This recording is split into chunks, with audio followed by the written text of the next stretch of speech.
पारसी धर्म के लोग बड़े शांत होते हैं, शादी विवाह बड़ा कम ही मतलब इन लोग में, इनकी जनसंख्या बहुत कम होती है। ये अपनी आय का अधिकांश हिस्सा दान कर देते हैं। इसमें आप रतन टाटा का नाम सबसे पहले सुनो।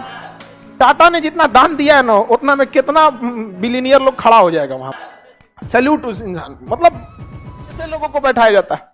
तो भारत शुरू से महान रहा है। जब भी किसी देश को सताया गया है तो वहां के लोग भारत में आए हैं, स्पेशली धार्मिक कारणों से जब सताया गया है। तो जब कभी आपके ऊपर धर्म के हिसाब से अत्याचार होता है तो इसे रिलीजियस परसिक्यूशन कहा जाता है। टेक्निकल वर्ड याद रखना है, क्या जी? Religious persecution. Persecution, religious persecution मतलब धार्मिक प्रताड़ना। यहां पर ईरान में पहले पारसी लोग रहते थे। कौन रहते थे? पारसी। लेकिन ईरान में जो क्या हुआ, ईरान में अरब का क्या हो गया? आक्रमण हो गया। पारसियों को वहां से भागना पड़ा। पारसी धर्म के लोग बड़े शांत होते हैं, शादी विवाह बड़ा कम ही मतलब इन लोग में, इनकी जनसंख्या बहुत कम होती है पारसियों की। ये अपनी आय का अधिकांश हिस्सा दान कर देते हैं। जिसमें आप रतन टाटा का नाम सबसे पहले सुनो। सैल्यूट उस इंसान, मतलब देश के लिए बहुत, जितना उन्होंने दान दिया ना, उसको टाटा ने जितना दान दिया है ना, उतना में कितना बिलियनियर लोग खड़ा हो जाएगा वहां पे। आज भी बहुत दान देते हैं। तो पारसी लोगों को यहां से 12वीं सदी में भागना पड़ा था, और ये भाग के आए थे गुजरात और महाराष्ट्र के पास में। तो गुजरात पास पड़ा था, तो गुजरात के राजा ने कहा था कि हमारे राज्य में तो जगह नहीं है, आप लोग का कल्चर भी अलग है, हम कैसे रखेंगे? तो पारसियों ने क्या कहा था, बड़ा अच्छा वहां पे एग्जाम्पल दिया। दूध रखा हुआ था राजा के टेबल पर, उसका कि देखिए इस गिलास में पूरा दूध भरा हुआ है और उसमें थोड़ा सा चीनी डाल दिया। कहा कि जिस तरह से इस गिलास भरे में कोई जगह नहीं था, लेकिन चीनी इसमें संभाल गया, पूरा घुल मिल गया और इसके स्वाद को भी बढ़ा दिया। हमें भारत में जगह दीजिए, हम भी इसमें घुल मिल जाएंगे, कोई तकलीफ नहीं देंगे, बल्कि भारत को और आगे बढ़ाने में सहयोग करेंगे। और वो बहुत अच्छा से उन्होंने सहयोग किया। वो बहुत कम है, उनकी परसेंटेज में भी, संख्या में भी नहीं आते, दशमलव में आते हैं लोग परसेंट में, लेकिन बहुत शांति प्रिय है। तो 12वीं सदी में हमने किसे शरण दिया? जब पहला एक रिलीजियस परसिक्यूशन, दूसरा 1947 में जब देश आजाद हुआ, बहुत सारे सिख और बहुत सारे हिंदू लोग पाकिस्तान से भाग के कहां आए थे? भारत में। दूसरा हम लोगों ने कब दिया? 1947। 1959 में चाइना ने तिब्बत पर आक्रमण कर दिया। कहां आक्रमण किया? बहुत सारे तिब्बत के लोग भारत में आ गए और रिफ्यूजी कैंप बनाया गया था। कहां पर? दिल्ली में जो मुखर्जी नगर का एरिया है ना, जहां कोचिंग चलता है, उसके आसपास में बहुत बड़ा एरिया में मुखर्जी, वहां पे एरिया में रिफ्यूजी कैंप बनाया गया था, जहां पे इन लोग बहुत सारे संख्या में रखे गए थे। आज भी ये तिब्बत के लोग यहाँ, पटना में एक मार्केट लगता है, लहासा मार्केट जंक्शन के बाहर, तो हमारे यहाँ तिब्बत के बौद्ध लोगों को रहने में कोई दिक्कत नहीं होता।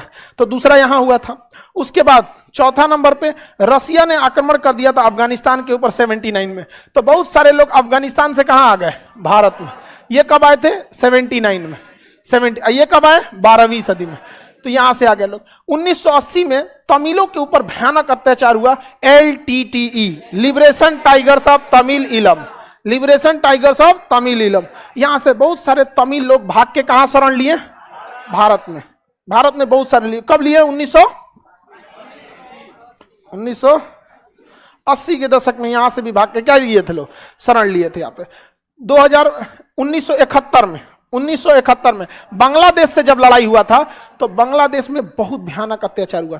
पाकिस्तान अपना ही उसका देश था बांग्लादेश, बंगालियों को कहता था तुम किसी काम के नहीं है, क्योंकि वो बंगाली बोलते थे, ये अपने आप को श्रेष्ठ सोचते। इसकी सेना अपने ही देश में घुस के ऑफिशियली 30,000 महिलाओं का रेप किए थे सब।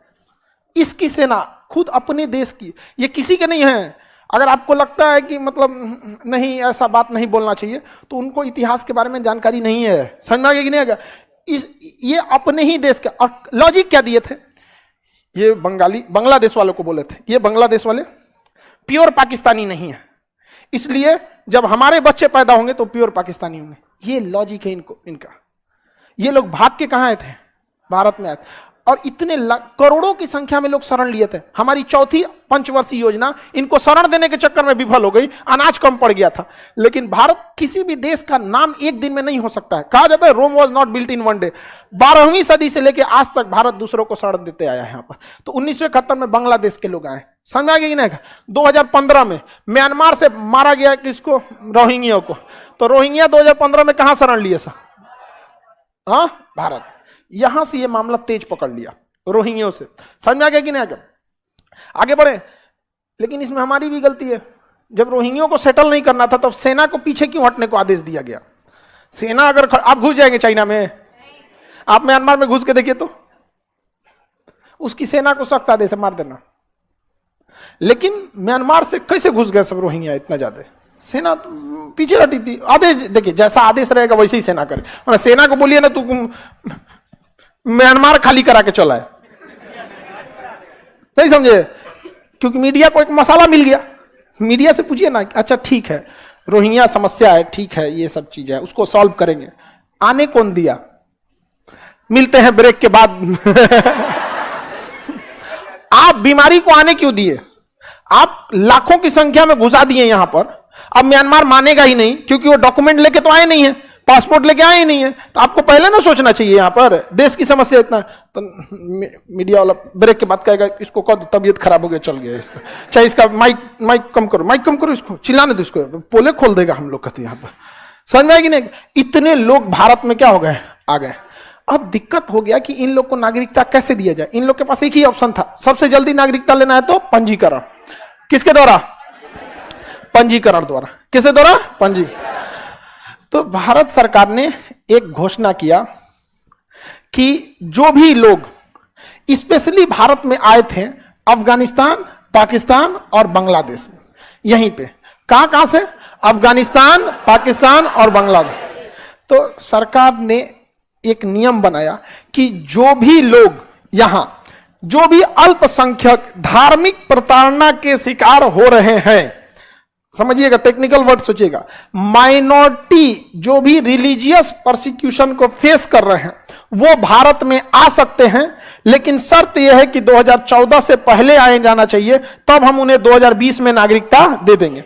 ये देखिए ना, ये तो ऑलरेडी पंजीकरण के शर्त को पालन नहीं कर लिया, नहीं पालन कर लिया। अरे भाई 2014 से पहले आए हैं और आपको दिया जाएगा 2020 में, तो 14, 15, 16, 17, 18, 19, 20 हो तो गया, पंजीकरण का हो गया। तो इसके लिए एक अलग से नियम बना दे, सीए। क्या ये अलग नियम है? सेम पंजीकरण है। सेम क्या है? पंजीकरण। आपको पहले से पता है, ये तो हमारा रजिस्ट्रेशन में पहले भी कितना साल है? 7 साल। तो सीए के थ्रू क्या आपको अभी नागरिकता मिल जाएगी?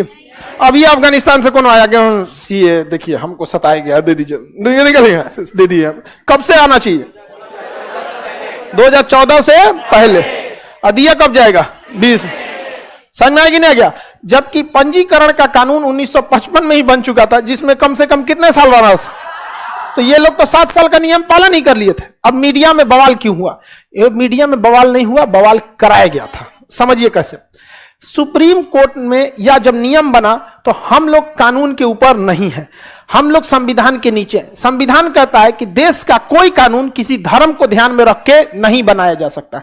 तो इस कानून में कोई धर्म को ध्यान में नहीं रखा गया था। कहा गया था कि 3 हमारे पड़ोसी देश जहां से सबसे ज्यादा माइग्रेशन होता है, अगर वो लोग माइनॉरिटी में हैं, किसमें है?